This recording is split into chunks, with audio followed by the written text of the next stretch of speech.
الحمد لله وكفى وسلام على عباده الذين اصطفى أما بعد فأعوذ بالله من الشيطان الرجيم بسم الله الرحمن الرحيم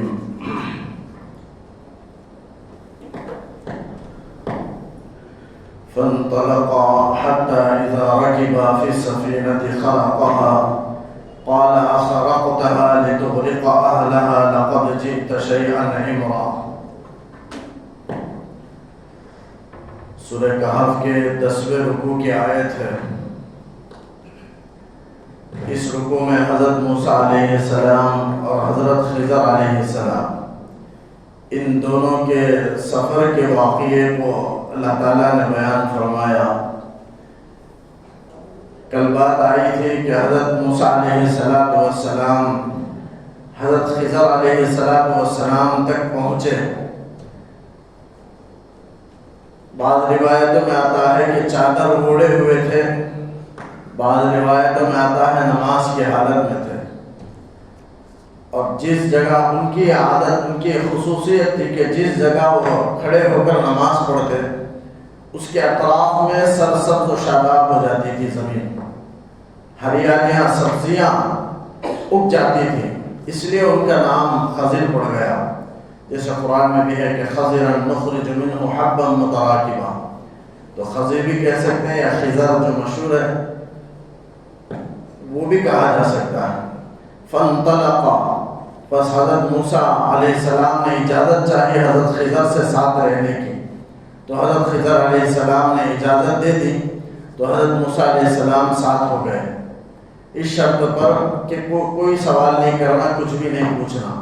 تو حضرت موسیٰ علیہ السلام اس وعدے کو اللہ کی مشیت کے ساتھ انشاءاللہ کہہ کر کے قبول کر لیا، اور اب ساتھ چل رہے ہیں، ساحل سمندر کے پاس چل رہے ہیں۔ فانطلقا، وہ دونوں چلے، یعنی حضرت موسیٰ اور خضر علیہ السلام چلے، حتی اذا رکبا فی السفینہ، یہاں تک کہ جب کشتی میں سوار ہوئے، سمندر کے قریب پہنچے، کشتیاں جا رہی تھیں، ایک کشتی کے پاس پہنچے اور سوار ہونے کی اجازت چاہی۔ ان کے پاس کچھ درہم دینار پیسے ان کے پاس موجود نہیں تھے۔ اب کشتی والوں سے کہا کہ ہم کو سوار کر لو، کشتی والوں نے انکار کر دیا، اس لیے کہ ان کے پاس کوئی ساز و سامان نہیں تھا، اور اس زمانے میں مسافروں کے پاس کچھ نہ کچھ ساز و سامان ہوتا تھا، اور جس کے پاس ساز و سامان نہ ہو اس پر اندیشہ کرتے تھے، لوگ ڈرتے تھے کہ کہیں یہ چور نہ ہو، چوری کرنے کے لیے اندر نہ آئے، اس لیے لوگوں نے روکا۔ لیکن اللہ نے آپ کو پہچان لیا، حضرت خضر علیہ السلام کو دیکھ کر پہچان لیا، اور پہچان کر کے چونکہ شکل و صورت کے اعتبار سے بہت اچھے انسان لگ رہے تھے، اور اللہ نے سمجھ بھی لیا کہ بہت نیک انسان ہے، اس لیے بغیر کرائے کے کشتی میں ان کو سوار کرا لیا۔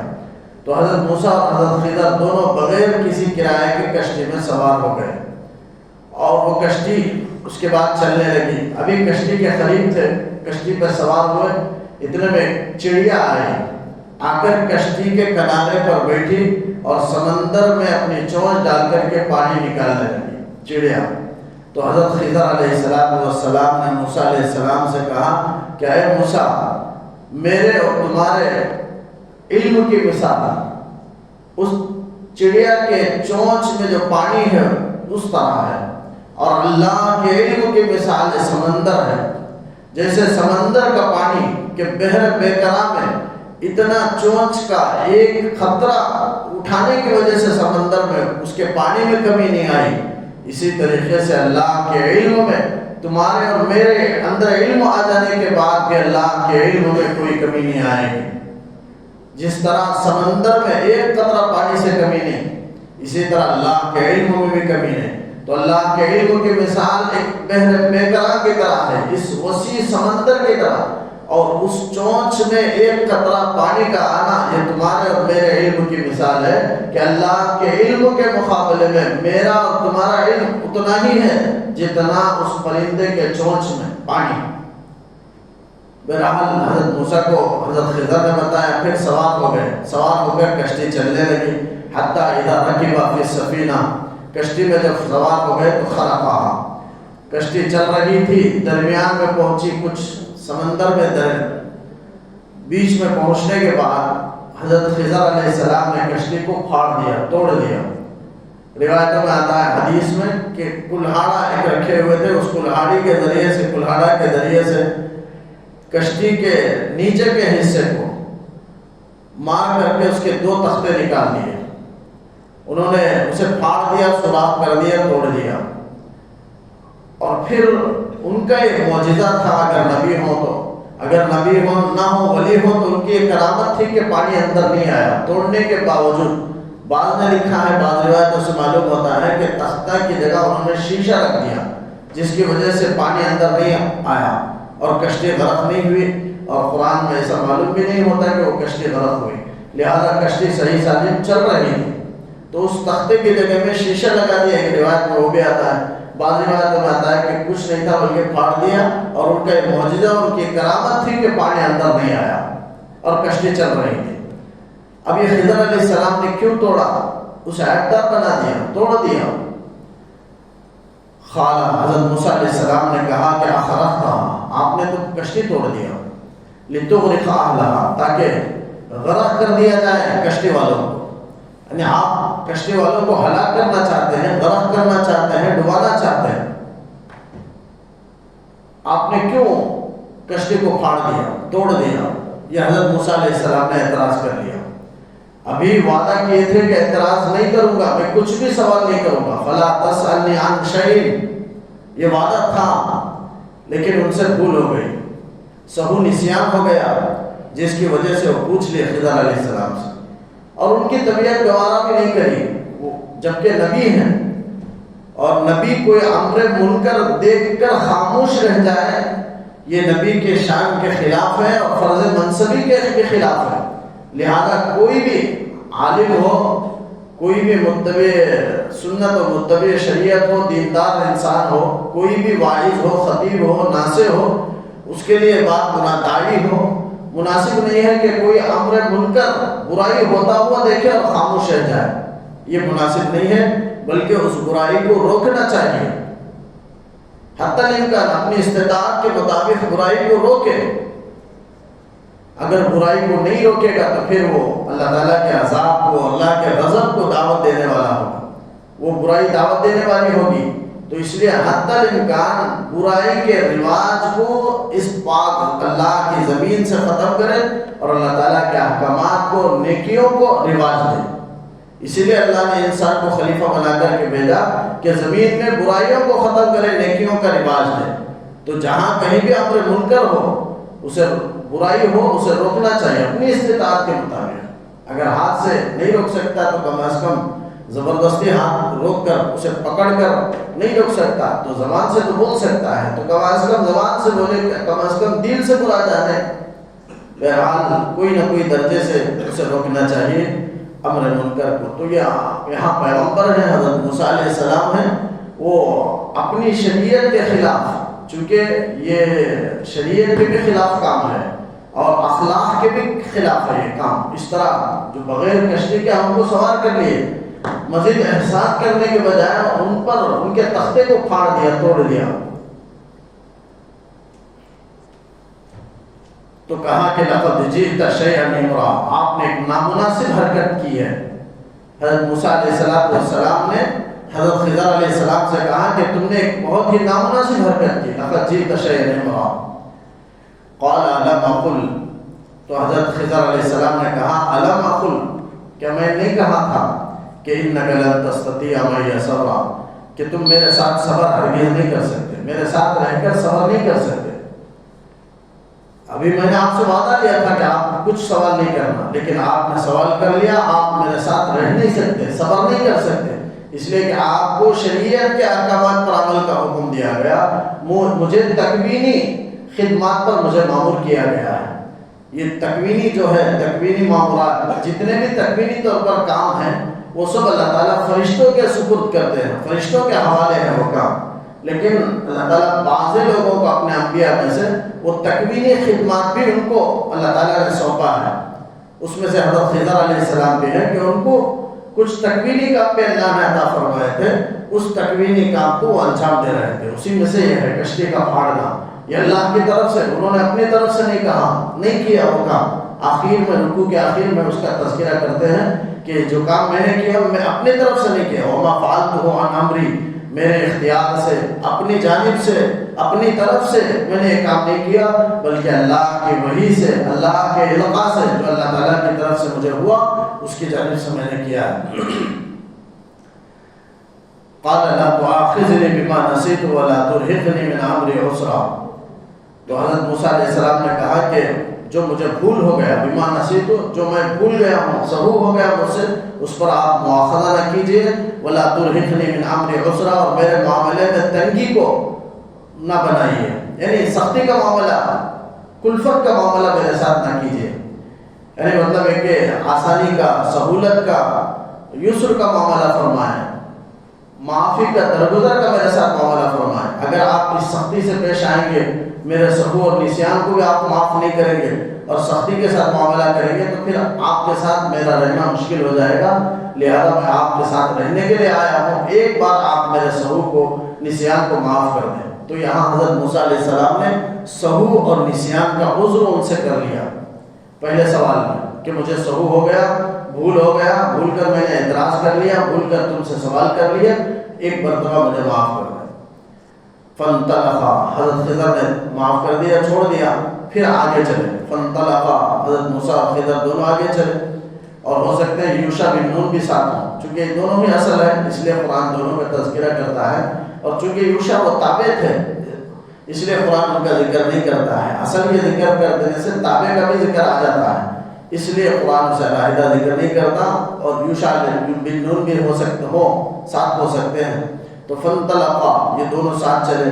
حتی اذا لقیا غلاما فقتلا، یہاں تک کہ ایک لڑکے سے ملاقات کیے، ایک لڑکے سے ان کی ملاقات ہوئی. فقتلہ، حضرت خضر نے اسے قتل کر دیا.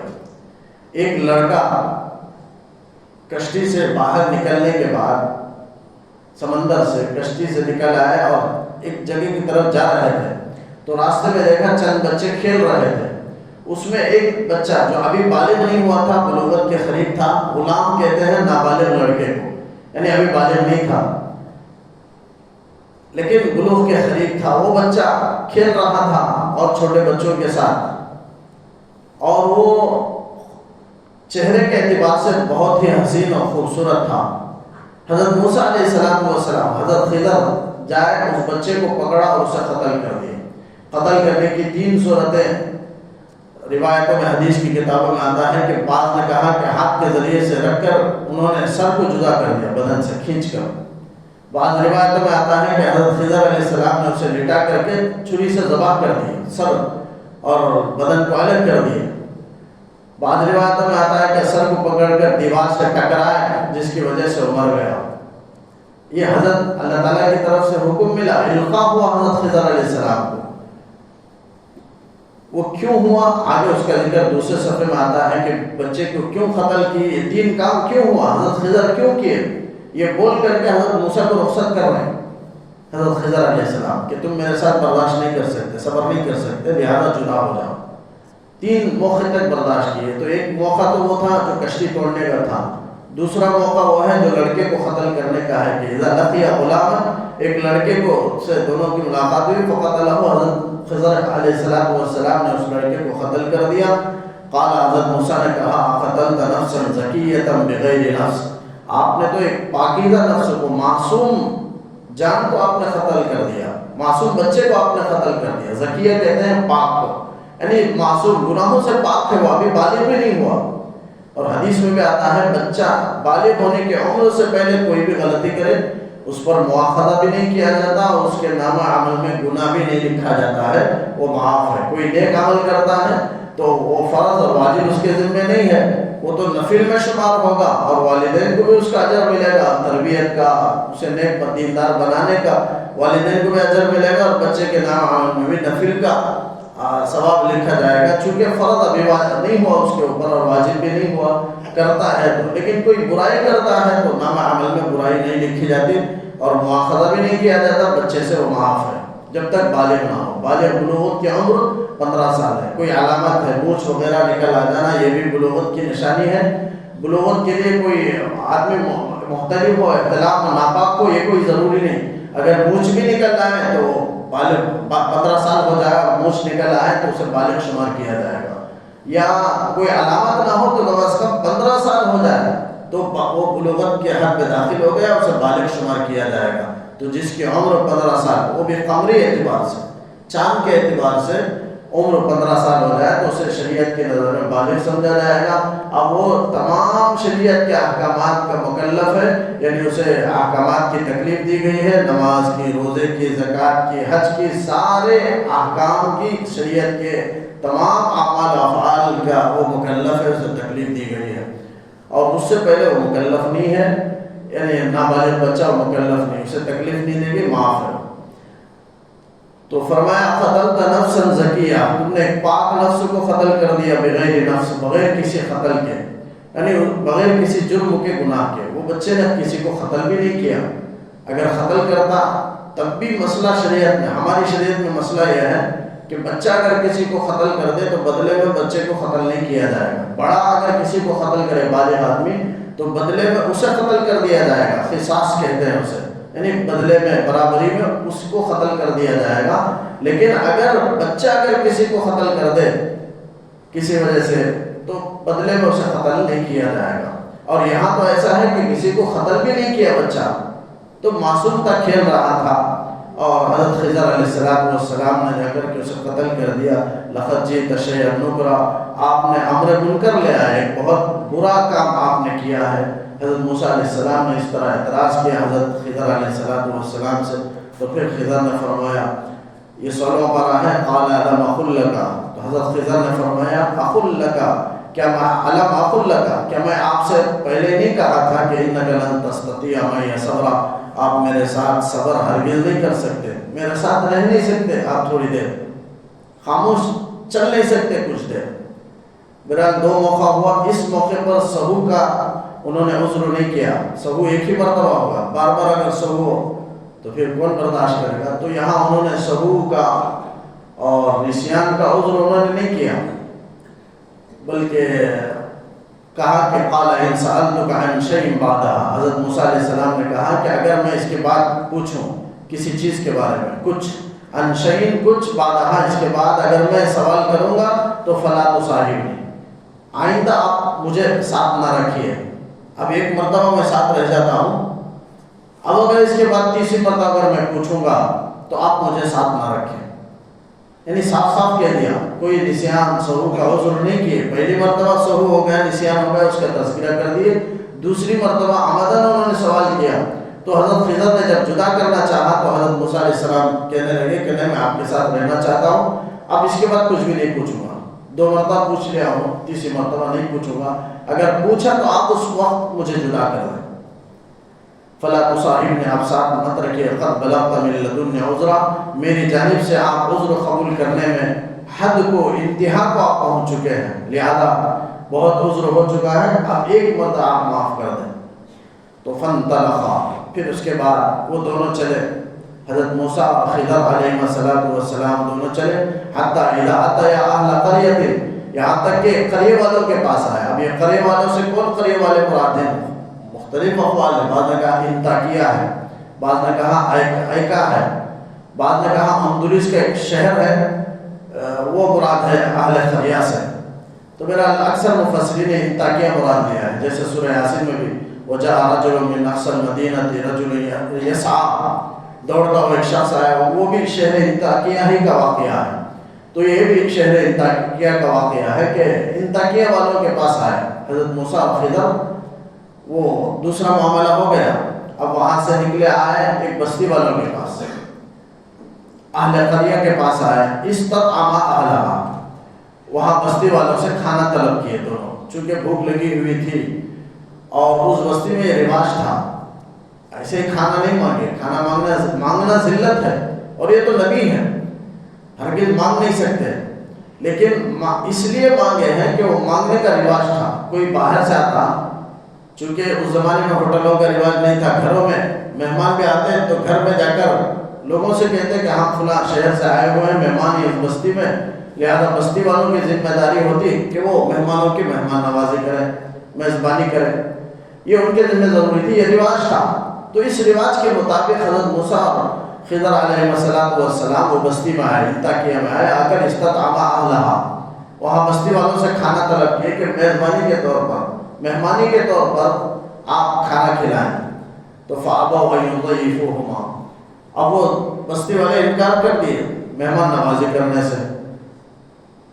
تو حضرت موسیٰ اور خضر چلے گئے۔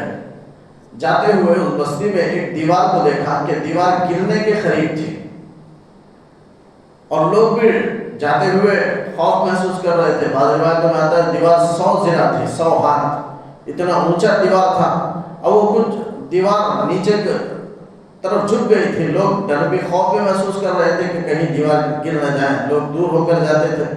تو حضرت خضر علیہ السلام نے جاتے ہوئے اس دیوار کو درست کر دیا، کسی طرح آپ نے درست کر کے اس دیوار کو سیدھا کھڑی کر دی، چونکہ اللہ کی طرف سے حکم ملا، القاء ہوا تھا۔ تو حضرت خضر علیہ السلام نے دیوار کو ٹھیک کر دی۔ تو حضرت موسیٰ علیہ السلام وہاں بھی پوچھ لیے تیسری مرتبہ۔ حضرت موسیٰ نے پوچھا آپ دیوار کو کیوں ٹھیک کیے؟ یہ بستی والوں نے تو ہم کو کھانا نہیں کھلایا، ہماری مہمان نوازی نہیں کی، تو کیوں احسان کریں، وہ دیوار کو کیوں ٹھیک کریں، آپ نے کیوں ٹھیک کیا؟ یہ تیسرا اعتراض کیے۔ تو حضرت خضر علیہ السلام نے کہا کہ ھذا فراق بینی و بینک، یہ جدائی کا وقت ہے تمہارے میرے درمیان۔ تو فَأَبَوْا أَن يُضَيِّفُوهُمَا فَوَجَدَ فِيهَا جِدَارًا، ایک دیوار کو پائے، يُرِيدُ أَن يَنْقَضَ، جو گرنے کو چاہ رہی تھی، یعنی دیوار قریب تھی گرنے کے۔ فَأَقَامَهَا، حضرت خضر علیہ السلام نے اسے کھڑا کر دیا، درست کر دیا۔ قَالَ لَوْ شِئْتَ لَاتَّخَذْتَ عَلَيْهِ أَجْرًا، فرمایا موسیٰ علیہ السلام نے کہ لو شئت، اگر آپ چاہیں تو لَاتَّخَذْتَ عَلَيْهِ أَجْرًا، اس پر آپ اجرت لے لیتے، اس لیے کہ ہم کو بھوک لگی ہوئی ہے، ہمارے پاس کوئی کھانے کو کوئی قیمت پیسہ ہمارے پاس موجود نہیں ہے، آپ دیوار کھڑے کیے تو ان سے اجرت مانگ لیتے، اس لیے کہ ہماری مہمان نوازی بھی نہیں کیے وہ، اور آپ ٹھیک کیے ہیں تو اس کی اجرت مانگ لیتے، اور اس کے ذریعے سے ہم کھانا کھاتے کسی جگہ۔ یہ کہنے لگے لَاتَّخَذْتَ عَلَيْهِ أَجْرًا۔ مفسرین نے لکھا ہے کہ یہ 3 واقعہ حضرت موسیٰ کے ساتھ پیش آئے، خضر علیہ السلام کے ساتھ موسیٰ علیہ السلام کو یہ 3 ہی واقعات کیوں پیش آئے، اس کے علاوہ بھی پیش آ سکتے تھے، اس کے بعد جدا کر دیے حضرت خضر علیہ السلام، لیکن تینوں کی تعویل حقیقت بھی بتائی، اس کے بعد اس کا ذکر آ رہا ہے۔ اس سے پہلے ایک بات میں عرض کرتا ہوں کہ حضرت موسیٰ علیہ السلام کو اللہ نے یہ 3 معاملہ کیوں ان کے ساتھ کیا، یہ 3 ہی معاملہ، دوسرا بھی ہو سکتا تھا۔ سب سے پہلے کشتی کو انہوں نے توڑ دیا، اور کشتی کو توڑ کر حضرت خضر سے کہنے لگے کہ تم نے کیوں توڑا، پانی اندر آ سکتا ہے، لوگ ڈوب سکتے ہیں۔ تو مفسرین نے لکھا ہے اللہ تعالیٰ یہ 3 ہی واقعہ بیان کر کے حضرت موسیٰ علیہ السلام کو اللہ بتانا چاہتا ہے کہ اے موسیٰ تم اسباب پر بھروسہ مت رکھو، نبی ہیں، اللہ کی ذات پر بھروسہ رکھو، تم سبب کو یہاں پانی اندر آ جائے گا اور ڈوب جائیں گے، تو یہ تو سبب ہے، پانی کا اندر آنا سبب ہے ڈوبنے کے لیے، تو لہذا اب بھی تمہاری نظر سبب پر ہے، اور یہ مناسب نہیں ہے خاص بندوں کے لیے، اللہ کے خاص بندوں کے لیے اللہ کی ذات پر پورا توکل ہونا ہے، اسباب پر بھروسہ ہے۔ پھر یہ بھی بتانا ہے کہ اے موسیٰ تم کو یہ اعتراض ہے کہ پانی سوراخ کرنے سے پانی اندر آ جائے گا، یہ تمہارا اعتراض اس وقت کہاں گیا؟ اشارتاً اللہ تعالیٰ یہ بتانا چاہتا ہے کہ تمہارا اعتراض اس وقت کہاں گیا جبکہ تمہاری والدہ نے تم کو تختے کے بکس میں ڈال کر کے سمندر میں ڈال دی، کیا اس وقت پانی اندر نہیں آیا؟ یہ حضرت اللہ تعالیٰ پوچھتا ہے حضرت موسیٰ سے، یہاں تم کو پانی کے اندر آ جانے کا خوف ہے، لیکن جس وقت تمہاری والدہ نے تم کو سمندر میں ڈالا تھا، تختے کے بکس میں رکھ کر کے سمندر میں ڈالا، پانی اندر نہیں آیا اور تم ڈوبے نہیں، اس وقت تمہارا اعتراض کہاں تھا؟ گویا اشارتاً حضرت موسیٰ کو تنبیہ کرنا تھا، اس لیے یہ واقعہ پیش آیا۔ اور دوسرا واقعہ غلام کو قتل کرنے کا، تو اللہ تعالیٰ یہ واقعہ پیش کر کے حضرت موسیٰ کو اشارتاً اللہ تعالیٰ یہ کہنا چاہتا ہے کہ اے موسیٰ یہاں تم کو حضرت خضر سے اعتراض ہو رہا ہے، جبکہ خضر جو کر رہے ہیں وہ ہمارے حکم سے کر رہے ہیں، تکوینی خدمات ان کے ذمہ سپرد ہیں اور وہ اپنے کام کو انجام دے رہے ہیں، لیکن تم کو اعتراض ہو رہا ہے، تو تمہارا یہ اعتراض اس وقت کہاں گیا جبکہ تم نے خبطی کو مار دیا تھا۔ حضرت موسیٰ علیہ السلام کا واقعہ آتا ہے کہ موسیٰ علیہ السلام کا ایک آدمی، فرعون کا ایک آدمی، دونوں لڑ رہے تھے، تو اپنے آدمی کو بچانے کے لیے حضرت موسیٰ علیہ السلام نے فرعون کے آدمی کو ایک گھوسا لگایا تو مر گیا۔ قرآن کا خود ہے فَوَكَّذَهُ مُوسَىٰ فَقَضَىٰ عَلَيْهِ، موسیٰ علیہ السلام نے اسے گھوسا لگایا تو اس کا حصہ ہی تمام کر دیا، فَقَضَىٰ عَلَيْهِ، ڈھیر ہو گیا۔ تو اب وہ اعتراض اس وقت کا تمہارا اعتراض ہو گیا، آج تم اعتراض کر رہی ہے، اعتراض اس وقت کہاں گیا جبکہ تم نے خبطی کو قتل کر دیا تھا۔ وہ اشارہ ہے اس طرف۔ پھر تیسرا معاملہ وہ دیوار کو کھڑی کرنے کا ہے، بغیر اجرت کے حضرت خضر نے دیوار کھڑی کر دی، اس پر اعتراض ہو رہا ہے، لیکن تمہارا اعتراض اس وقت کہاں گیا جب شعیب علیہ السلام کی بیٹیوں کی بکریوں کو تم نے بغیر اجرت کے پانی پلایا تھا۔ وہاں بھی تم کو کھانے کی ضرورت تھی، پیسے کی ضرورت تھی، لیکن تم نے شعیب علیہ السلام جب خبطی کو مار دیے تو ڈر کر بادشاہ گرفت کر لے گا، آپ مدین کی طرف جانے لگے، شعیب علیہ السلام کی بستی کی طرف، اور جائے بستی کے قریب میں ایک گھاٹ تھا پانی کا، وہاں عورتیں آتی ہیں اپنی بکریوں کو لا کر پانی پلاتی ہیں اور خود مٹکے میں پانی لے کر جاتی ہیں۔ تو حضرت موسیٰ علیہ السلام، لوگ مرد حضرات بہت تھے، تو شعیب علیہ السلام کی بیٹیاں ایک کنارے پر کھڑی ہو گئی۔ اب سب جانے کے بعد چونکہ کافی بھیڑ تھی، حضرت موسیٰ علیہ السلام نے کیا کیا، ایک چٹان تھا اسے ہٹا دیے اور شعیب علیہ السلام کی مٹکیوں کو بھر کر دے دیا اور ان کے بکریوں کو بغیر کسی اجرت کے پانی پلا دیے اور روانہ کر دیے حضرت موسیٰ علیہ السلام نے۔ تو اللہ تعالیٰ اشارہ کرنا چاہتا ہے کہ وہ یہ اعتراض اس وقت کہاں گیا کہ تم نے شعیب علیہ السلام کی بکریوں کو تم نے مفت میں پانی پلایا تھا۔ تو گویا یہ تین واقعہ پیش کر کے اللہ تعالیٰ ان تین باتوں کی طرف حضرت موسیٰ کو اشارتاً یا دہانی کرانا چاہتا ہے، موسیٰ کو بتانا چاہتا ہے کہ اعتراض تمہارا اس وقت کہاں ہے۔ قال هذا فراق بینی و بینک، یہ تیسرا اعتراض ہوا تو حضرت خضر علیہ السلام نے کہا کہ یہ موقع، یہ تیسرا اعتراض میرے اور تمہارے درمیان جدائی کا وقت ہے، جدائی کا سبب ہے۔ سأنبئک بتأویل ما لم تستطع علیہ صبرا، میں تمہیں بیان کر دوں گا، بتا دوں گا ان تمام کے حقیقت جس پر آپ صبر نہیں کر سکے۔ یعنی تین کام ہوا ہے، آپ صبر نہیں کر سکے، وہ تین کام کی حقیقت میں آپ کو بتا کر آپ کو روانہ کرتا ہوں۔ سأنبئک، میں بتا دوں گا، بتأویل ما لم تستطع، ان تمام کے حقیقت جس پر آپ صبر نہیں کر سکے۔ اب پہلی بات کشتی کا بتا رہے ہیں، کشتی کو جو توڑ دیے تھے، اما السفینۃ فکانت لمساکین، بہرحال کشتی وہ مسکینوں کی تھی۔ مسکین کی جمع ہے مساکین، دو شخص ہیں، مسکین ایک ہے، فقیر ایک ہے۔ جیسے زکوٰۃ کے مستحقین میں مسکین بھی آتا ہے، فقیر بھی آتا ہے، تو فقیر کون ہے، مسکین کون ہے، دو الگ الگ شخص ہیں۔ انما الصدقات للفقراء والمساکین والعاملین علیہا والمؤلفۃ قلوب وفی الرقاب والغارمین وفی سبیل اللہ وابن السبیل، 8 مصارف کو اللہ نے بیان کیا کہ زکوٰۃ ان 8 جگہوں میں خرچ کیا جا سکتا ہے۔ اس میں فقیر، ایک فقیر بھی ہیں اور دوسرے مسکین بھی ہیں۔ اب فقیر کس کو کہتے ہیں، مسکین کو کس کو کہتے ہیں؟ امام شافعی رحمۃ اللہ علیہ اور امام حنیفہ رحمۃ اللہ علیہ کے درمیان اختلاف ہے۔ امام شافعی کہتے ہیں کہ مسکین وہ ہے جس کے پاس نصاب سے کم مال ہو لیکن نصاب کے بقدر نہ ہو، یعنی نصاب سے مراد وہ نصاب جو شریعت کی نظر میں آدمی مالدار کہلاتا ہے، اتنا اگر نہیں ہے تو وہ مسکین ہے۔ اگر کچھ بھی نہیں ہے، ایک وقت کا کھانا بھی نہیں ہے، تو فقیر کہلاتا ہے۔ یہ امام شافعی نے یہ تعریف فرمائی ہے۔ لیکن امام حنیفہ فرماتے ہیں کہ مسکین وہ ہے جس کے پاس، بالکل اس کا الٹا، مسکین وہ ہے جس کے پاس کچھ بھی نہ ہو، وہی ہے مسکین کا، جس کے پاس کچھ بھی نہ ہو اسے مسکین کہتے ہیں، ایک وقت کا کھانا بھی نہ ہو۔ جیسے او مسکین ذامت رہا، اللہ تعالیٰ کہتا ہے کہ مسکین خاک آلود ہوتا ہے۔ خاک آلود سے مراد مٹی میں لگا ہوا، بھوک کی وجہ سے زمین پر گرا ہوا ہوتا ہے۔ تو معلوم ہوا جس کے پاس ایک وقت کا بھی کھانا نہ ہو، ایسے شخص کو مسکین کہتے ہیں۔ پہلا وہ مستحقین میں پہلا وہ ہے، اور دوسرا فقیر ہے۔ فقیر وہ ہے جس کے پاس مال تو ہے لیکن نصاب کے بقدر نہیں ہے، کچھ ہے تھوڑا، نصاب کے بقدر نہیں، مالدار تو نہیں ہے شریعت کی نظر میں۔ ایسے شخص کو بھی زکوٰۃ کا مال دے سکتے ہیں، اس کو فقیر کہتے ہیں۔ تو مسکین اور فقیر میں فرق سمجھ میں آ گیا ہوگا۔ تو فقیر اسے کہتے ہیں جس کے پاس کچھ ہو لیکن نصاب کے بقدر نہ ہو، اور مسکین وہ ہے جس کے پاس کچھ بھی نہ ہو۔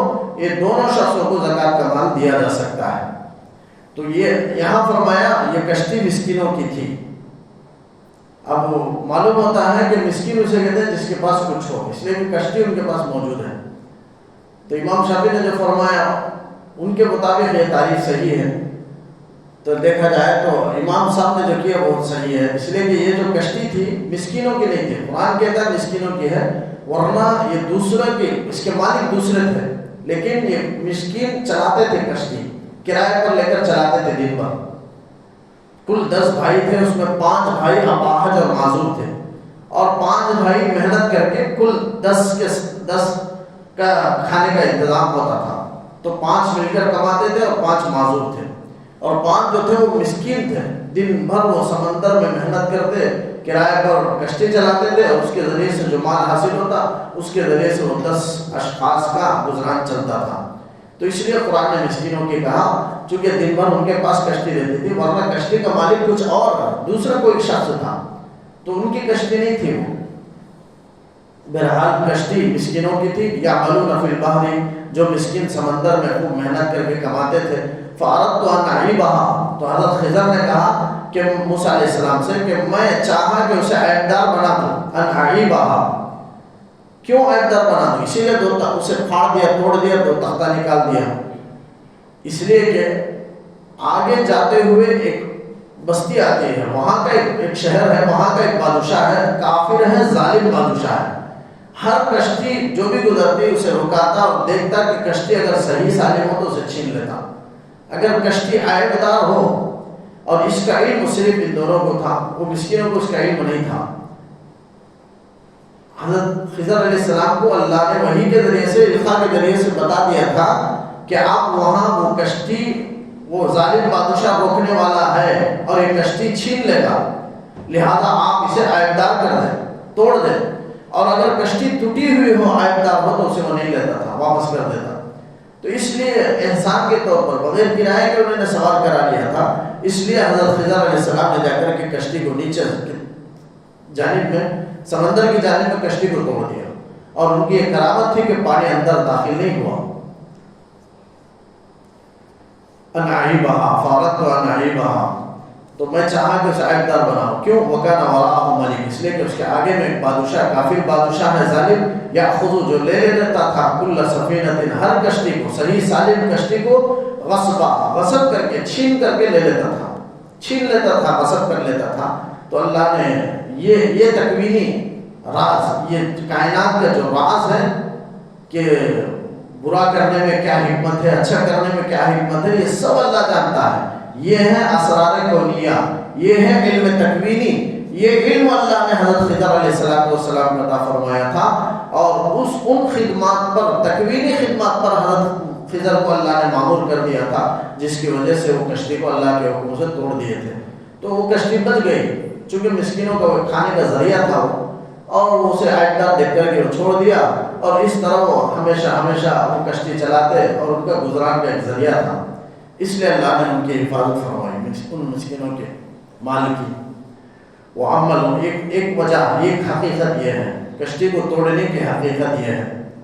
اب دوسرا جو ہے لڑکے کو قتل کرنے کے، اس کو حضرت خضر بیان کر رہے ہیں کہ وہ عمل غلام، بہرحال لڑکا کہ اسے جو قتل کیا گیا، اس لیے کہ فکان ابواہ مومنین، اس کے والدین مومن ہیں، نیک ہیں۔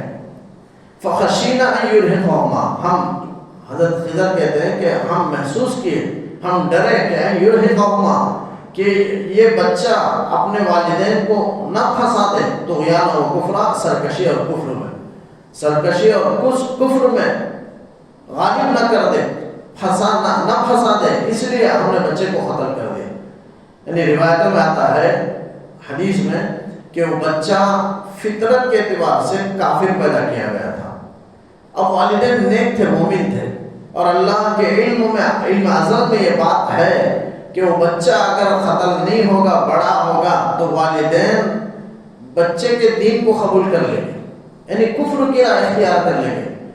اور اللہ تعالیٰ اپنے بندوں پر مہربان ہے، اس لیے اللہ تعالیٰ نے ان کے والدین کی حفاظت کرنے کے لیے بچے کو بچپن ہی میں اللہ نے مار دیا، چونکہ اسے بڑا ہو کر کافر ہونا تھا، اس کی فطرت میں اللہ نے کفر کو رکھ دیا تھا، یہ اللہ کے علم میں تھا، تو اس لیے والدین کی حفاظت کے لیے حضرت خضر کو اللہ نے القاء فرمایا کہ وہ بچے کو قتل کر دے تاکہ اللہ تعالیٰ اس بچے سے بہتر بچہ ان کو عطا کر دے۔ چنانچہ روایتوں میں آتا ہے کہ اس کے بچے کے بدلے میں والدین کو اللہ نے ایک لڑکی عطا فرمائی، نیک لڑکی تھی، ان کی شادی ایک نبی سے ہوئی اور ان سے 2 نبی پیدا ہوئے۔ اس طرح ایک امت کو اللہ نے اسلام کی طرف لے آیا۔ تو اللہ تعالیٰ جانتا ہے کہ کس چیز میں کیا راز ہے، اسے اسرار کونیہ علم تکوینی کہتے ہیں، وہ علم حضرت خضر کو اللہ نے عطا فرمایا تھا۔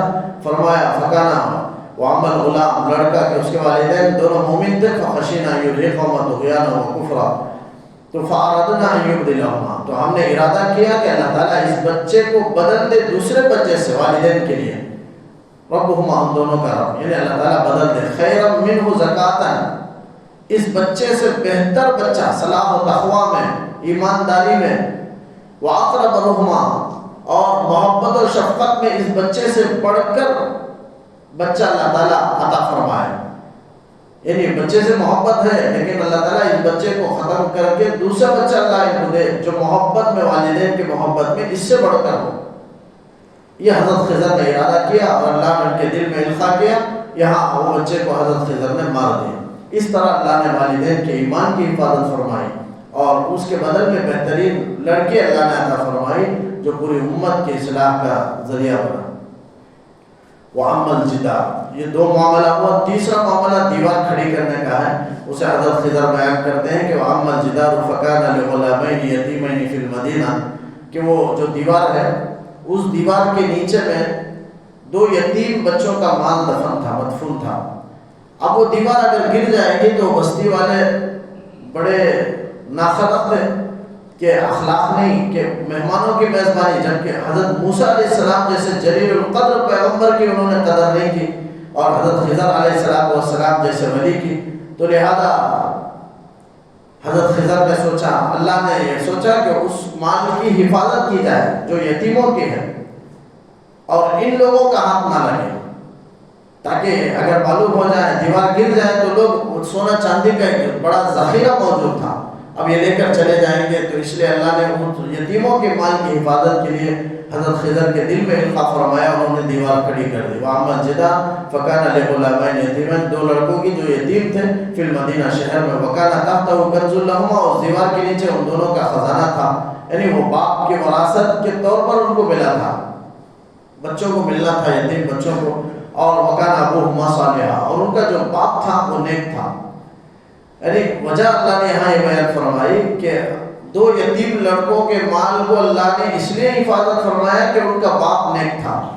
تو اگر ماں باپ نیک ہوں تو نیکی کا اثر بہت دور تک نسلوں میں ہوتا ہے، اس لیے ہمیشہ نیکی کو انجام دیتے رہنا چاہیے، خاص کر والدین اگر اپنے اولاد رکھتے ہیں تو ان کو ڈرنا چاہیے اور ہمیشہ غلط حرکتوں سے بچتے ہوئے اچھے کام کو انجام دیں، اچھے نیک اعمال کو، بڑے بڑے کام کو انجام دیں تاکہ اس کا اثر نسلوں تک رہے۔ اللہ کا وعدہ ہے، یہاں اللہ تعالیٰ نے کہا کہ ان کے والدین نیک تھے، اس لیے اللہ نے ان کے مال کی حفاظت فرمائی، ان کے نیک باپ کے سونے چاندی کی، مال و جائیداد کی اللہ نے حفاظت کی، اور حفاظت کر کے یتیم بچے جب بالغ ہو گئے تو اللہ نے اس عمر تک حفاظت فرمائی۔ تو محدثین لکھتے ہیں، مفسرین اس کے تحت میں، کہ والدین اگر نیک ہوں کوئی بھی تو اس کا اثر 7 نسل تک ہو سکتا ہے۔ یہاں والد سے مراد والد نہیں، حقیقتاً والد نہیں، بلکہ 7واں دادا، جو یتیم لڑکے تھے ان کے 7ویں دادا، 7ویں پشت کے دادا وہ نیک تھے، تو ان کی نیکی کا اثر یہ ہوا کہ اللہ نے 7ویں نسل کا جو بیٹا ہوا وہاں تک ان لوگوں کے لیے اللہ نے مال کی حفاظت فرمائی۔ تو اللہ 7 پشت تک نیکی کی وجہ سے نسلوں کی حفاظت کرتے ہیں، اور نسلوں کے مال کی، جائیداد کی اللہ حفاظت کرتے ہیں۔ تو وَكَانَ أَبُوهُمَا صَالِحًا فَأَرَادَ رَبُّكَ أَن يَبْلُغَا أَشُدَّهُمَا، تو تیرے رب نے ارادہ کیا کہ مال کی حفاظت کریں ان دونوں کے جوانی کے عمر کو پہنچنے تک، کہ وہ 2 یتیم بچے جوانی کے عمر کو، اپنے کمال طاقت کو پہنچ جائیں، اور وَيَسْتَخْرِجَا كَنْزَهُمَا، اپنے دونوں خزانوں کو وہ نکال لیں۔ اس طرح اللہ نے یتیم بچوں کے مال کی حفاظت کے لیے حضرت خضر کے دل میں القاء فرمایا، انہوں نے دیوار کو درست کر دیا جس کی وجہ سے مال محفوظ رہا۔ یہ سب رحمت من ربک، تمہارے رب کی طرف سے مہربانی ہے، رحمت ہے یتیم بچوں پر۔ تو اللہ کے بندوں پر اللہ تعالیٰ کی رحمت مہربانیاں ہوتی ہیں، اسی کا انجام سب سے بہتر ہے۔ اللہ اپنے بندوں کے انجام کو بہتر کرنے والا ہے، اپنے بندوں کے انجام کو درست جاننے والا ہے، جس طرح درست کرنے والا ہے۔ بندے نہیں جانتے، بندے بعض وقت میں ایک چیز کو چاہتا ہے اور بعض وقت میں ایک چیز کو ناپسند کرتا ہے، حالانکہ اس کے حق میں بہتر ہوتا ہے۔ ایک چیز کو چاہتا ہے حالانکہ اس کے حق میں وہ بہتر نہیں ہوتا ہے۔ تو یہ انجام کے اعتبار سے اللہ جانتا ہے، اور اللہ اپنے بندوں کے لیے انجام کو بہتر بنانے والا ہے۔ تو حضرت خضر نے فرمایا آخر میں کہ وما فعلته عن امری، میں نے جو کچھ کیا ہے یہ میرے اپنے اختیار سے، اپنی جانب سے میں نے اس کو نہیں کیا۔ وما فعلته، میں نے اس کو نہیں کیا اپنی طرف سے، بلکہ اللہ کے حکم سے اور اس کی وحی سے اور اس کے دل میں القاء کرنے سے میں نے کیا ہے۔ ذالک تأویل ما لم تستطع علیہ صبرا، یہی ان تین چیزوں کی، میرے ان تین اعمال کی حقیقت ہے جس پر آپ صبر نہیں کر سکے۔ یہاں تک رکوع کا اختتام ہے۔ اس کے بعد حضرت ذوالقرنین کے واقعے کو، جو دوسرا سوال کفار نے آپ صلی اللہ علیہ وسلم سے تیسرا سوال کیا تھا ذوالقرنین کے بارے میں، اس کا آگے اللہ نے تذکرہ کیا۔ اس سے پہلے اصحاب کہف کے واقعے کو بیان کیا، اور درمیان میں حضرت موسیٰ اور خضر علیہ السلام کے واقعے کو اللہ نے بیان کر کے حضرت موسیٰ کو بہت سی چیزوں کی تاکید بھی تھی اور امت کے لیے بھی بہت سارے اسباق دینا تھا، اس لیے اللہ نے ان دونوں کے واقعے کو بیان کیا کہ کامل توکل آدمی کو ہر چھوٹے اور بڑے معاملے میں، سب چیزوں میں اللہ کی ذات پر ہونا چاہیے، اور دنیا کے اسباب پر آدمی رکھے لیکن اس سے زیادہ توکل آدمی اللہ کی ذات پر رکھے۔